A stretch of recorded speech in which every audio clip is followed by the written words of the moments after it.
Tu veux que ta com shine autant que ton expertise? Bienvenue dans Shine9, le podcast des stratégies digitales pour illuminer ton business. Je suis Anaïs, fondatrice de l'agence Moon Company, et je suis là pour t'aider à faire briller ton business grâce à des stratégies de communication efficaces et personnalisables. Pour en arriver où j'en suis aujourd'hui, j'ai dû apprendre, tester, expérimenter. Et aujourd'hui, j'accompagne les entrepreneurs comme toi dans la co-création de leur stratégie sur mesure. Shine9, c'est ta safe place. Un espace où on parle communication, création de contenu, entrepreneuriat, mindset, sans filtre et sans bullshit. Des conseils actionnables, des stratégies testées et approuvées, et surtout, une bonne dose de motivation pour t'aider à développer ta com et ton business pour attirer plus de clients. Pense à t'abonner et à mettre 5 étoiles si cet épisode te plaît. Allez, je te laisse découvrir ton épisode. Si tu as l'impression de devoir être partout, publier tout le temps et toujours créer plus de contenu, alors cet épisode est pour toi. Trop d'entrepreneurs pensent que la quantité prime sur la qualité. Résultat, ils s'épuisent à produire sans réelle stratégie et n'obtiennent pas les résultats qu'ils espéraient. La vérité, c'est que tu n'as pas besoin de produire plus, tu dois produire plus intelligemment. Dans cet épisode, je vais te montrer comment réduire ta production de contenu tout en maximisant ton impact et en ayant de réels résultats. Donc, dans un premier temps, il va te falloir une stratégie de contenu claire. La première erreur que je vois chez beaucoup d'entrepreneurs, c'est qu'ils créent du contenu sans réelle stratégie. Mais en postant en feeling, sans plan clair, sans plan précis, tu ne peux pas atteindre tes objectifs. Donc, si aujourd'hui tu veux plus d'impact à travers ton contenu tout en produisant moins, ta stratégie doit être béton. Avoir des objectifs clairs. Quel objectif il y a derrière ton contenu? Est-ce que c'est un objectif de visibilité? Est-ce que c'est un objectif d'engagement pour créer une communauté? Est-ce que c'est un objectif de conversion pour aller chercher à vendre ton produit ou ton service? Il faut que ton message principal soit clair pour ton audience, pour toucher les bonnes personnes et que ton audience retienne vraiment ton message, en fait, retienne ce que tu peux lui apporter et du coup, pense à toi quand elle a besoin de ton produit ou de ton service. Et ensuite, il va falloir que tu utilises des formats optimisés en choisissant les formats de contenu les plus performants pour toi. Donc ça, il va falloir que tu ailles faire un check de tous les contenus que tu as déjà publiés et voir ce qui fonctionne le plus auprès de ton audience pour pouvoir réutiliser ce format-là, parce que c'est le format qui va le plus parler à ton audience et donc qui va être susceptible d'obtenir plus d'engagement et atteindre plus facilement tes objectifs derrière. Pour ta stratégie de contenu, je te conseille de définir 3 à 5 piliers de contenu qui va aller structurer ta communication. Et ensuite, chaque post, chaque article de blog, chaque épisode de podcast, peu importe ce que tu fais, doit être aligné avec ces piliers, doit répondre à cet objectif pour créer une cohérence forte entre ton contenu, le message que tu veux faire passer et l'objectif que tu veux atteindre derrière ce contenu-là. Ensuite, je te conseille vraiment d'aller miser sur du contenu dit evergreen. En fait, publier constamment du contenu éphémère, c'est t'épuiser parce que tu vas créer tout le temps en fait de nouvelles choses, mais tu vas pas forcément avoir beaucoup de résultats. À la place, privilégie du contenu evergreen, c'est-à-dire des contenus en fait intemporels que tu vas pouvoir en fait recycler puisqu'en fait, ils sont pertinents dans le temps. Ils vont pas être pertinents juste 2 semaines parce que ça va être par exemple une tendance sur tel réseau social ou les nouveautés d'un réseau social, etc., qui dans 2 semaines en fait ce sera épuisé et tu pourras plus rien en faire. Donc c'est important d'avoir un bon mix, mais je te conseille beaucoup de miser surtout au début quand tu cherches à créer cette stratégie de contenu, de te focus sur les contenus evergreen que tu vas pouvoir recycler dans différents formats pour aller toucher plusieurs cibles. Et en fait, le contenu en lui-même, le contenant de ton contenu, on va dire, sera le même parce qu'il va être pertinent dans le temps. C'est-à-dire que ce que tu vas partager lundi, ça sera pertinent encore dans 6 mois. Et du coup, tu vas pouvoir le recycler à chaque fois. Ce que je te conseille, si tu utilises du contenu evergreen, c'est quand même du coup, comme je le disais, le recycler dans différents formats. Par exemple, un carrousel en Reels, un Reels en story, une story en vidéo YouTube, par exemple, pour approfondir un sujet. Mais pense bien à aller changer l'angle et l'accroche aussi. Ne fais pas juste du recyclage en mode vas-y, je le reposte et c'est bon. Non. Il faut vraiment que tu emmènes une nouvelle accroche pour aller toucher d'autres personnes, un nouvel peut-être appel à action aussi pour aller inciter ta cible à faire autre chose après avoir lu ce contenu. Voilà, ne le reposte pas juste pour le reposter en fait. retravaille-le un minimum. Mais ça prendra toujours beaucoup moins de temps que si tu devais repartir à chaque fois de zéro. Ensuite, je conseille vraiment de te concentrer sur l'engagement de ton contenu plutôt que la quantité que tu vas aller créer. Donc pour ça, je t'invite vraiment à te poser les questions suivantes. C'est est-ce que ce poste-là répond à une problématique de ma cible? Oui, ok, je peux le garder. Mais est-ce qu'il incite aussi à interagir, à échanger avec moi, à échanger entre eux aussi pour créer un peu d'engagement, etc. Oui, ok, ben je le garde.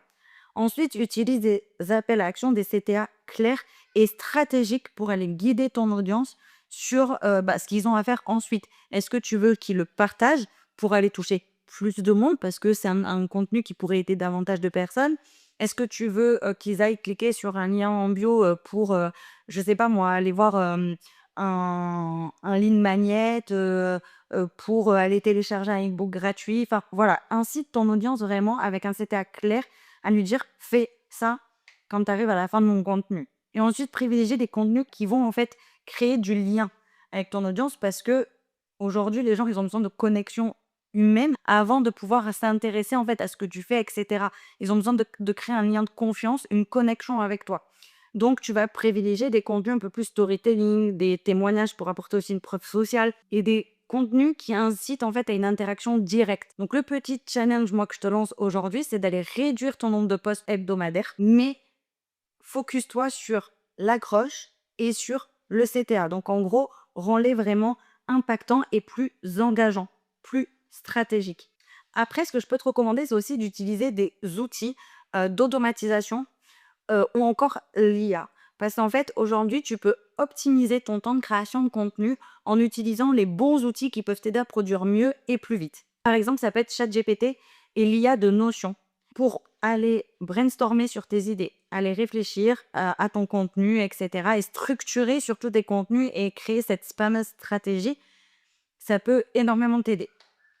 Ensuite, j'utilise énormément Canva. Je pense que ça, c'est la base. Mais pour aller créer des visuels vraiment rapidement, surtout si en plus tu as des templates déjà tout faits, tu vas vraiment gagner un temps fou.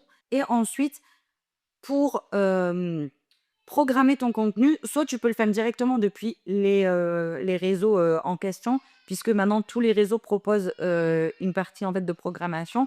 Mais sinon, tu peux également utiliser un outil que moi personnellement j'ai adoré utiliser. Je l'utilise plus aujourd'hui pour diverses raisons, mais c'est Metricool. Pour programmer tes posts et éviter une charge mentale, il est incroyable. Et en plus, il y a une version gratuite. Il y a juste si tu utilises LinkedIn où là, tu passes sur un plan automatiquement payant. Mais franchement, il est génial. Tu peux même auditer ton compte. Tu peux analyser les comptes de tes concurrents. Enfin, vraiment, il est top ce site. Donc voilà, si jamais ça peut t'aider à gagner beaucoup de temps et un peu à te décharger aussi, à te dire, OK, mon post, il est programmé. Donc en fait, je vais aller me concentrer sur ma routine d'interaction. Mais en gros, je crée pas du contenu à la dernière minute pour faire du contenu. Et ensuite, je suis tombée en listant un peu mes outils favoris que moi j'utilise au quotidien. Je suis tombée sur une appli, c'est Repurpose.io. Et en fait, c'est pour convertir des vidéos automatiquement. Donc, par exemple, si tu crées une vidéo YouTube, je sais pas, un format long, du coup, qui dure 10 minutes et que tu vas en tirer plusieurs petites vidéos, en fait, il va, grâce à son IA intégrée, convertir plusieurs petites vidéos de ta vidéo sur les sujets les plus pertinents de ta vidéo. Donc ça, c'est cool et ça peut te faire gagner énormément de temps, notamment dans la création de Reels. Donc voilà, je ne l'ai pas encore testé, mais je l'ai noté parce que c'est même une note à moi-même pour en fait me dire, pense à essayer d'aller le tester parce que ça a l'air vraiment top. Et pour encore une fois, un gain de temps incroyable. Et j'ai une petite astuce pour toi quand tu crées ton contenu, en plus de du coup tous ces outils qui peuvent te faire gagner du temps, c'est également de te bloquer une demi-journée ou une journée et te créer un bloc de temps en fait pour batcher ton contenu et aller le programmer au maximum. Donc en gros, sur cette journée, si tu te programmes par exemple une journée entière, je sais pas, tu te prends 2 heures le matin pour aller brainstormer, trouver des idées avec ChatGPT par exemple, ou même en faisant une veille sur tes différents réseaux. Ensuite, tu te prends 2 heures par exemple pour rédiger tous tes wordings, donc toutes tes légendes. Et ensuite, tu te prends l'après-midi par exemple pour créer tes visuels, puisque c'est ce qui va être entre guillemets un peu plus long et le programmer. Et en gros, en une journée, ton contenu, il est fait et tu n'en parles plus pour les 15 jours qui arrivent ou le mois qui arrive. Après, c'est toi qui vois si tu veux créer sur 15 jours ou sur un mois ou même une semaine. C'est toi qui vois. Mais en gros, essaye de te prévoir des blocs de temps vraiment dédiés à ta création de contenu et tu ne fais rien d'autre. J'ai vraiment envie que tu retiennes ceci parce que c'est hyper important. Ton objectif aujourd'hui, ce n'est pas d'aller produire plus de contenu pour produire plus de contenu. C'est juste d'avoir plus d'impact, plus de visibilité et d'impacter plus ta cible, ton client idéal. Donc, les clés pour y arriver, comme je te l'ai dit, c'est avoir une stratégie claire et bien définie avec des piliers de contenu qui vont répondre à des objectifs précis derrière ton contenu.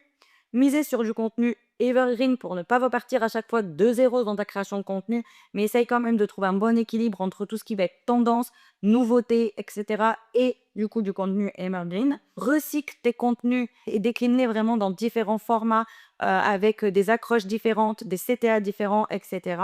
Mise plutôt sur la qualité que la quantité. Ton but aujourd'hui, c'est d'aller prioriser l'engagement et tu vas aller optimiser ton temps avec des outils qui peuvent vraiment t'aider dans le fait d'aller plus vite pour créer ton contenu, mais aussi t'aider à automatiser, par exemple, comme pour la programmation, etc. Et du coup, t'enlever une charge mentale.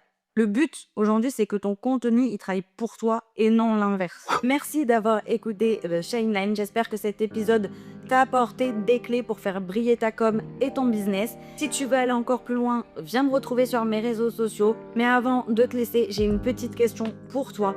Quelle est aujourd'hui ta plus grosse difficulté dans ta com? N'hésite pas à commenter cet épisode ou à m'envoyer un message sur mes différents réseaux sociaux pour me dire. Et ça me permettra en fait d'adapter les prochains épisodes. Donc voilà. Et puis n'oublie pas de t'abonner aussi au podcast pour ne pas louper les prochains épisodes et continuer de booster ton business. À très vite dans le prochain épisode. Et en attendant, continue de briller. Let's go.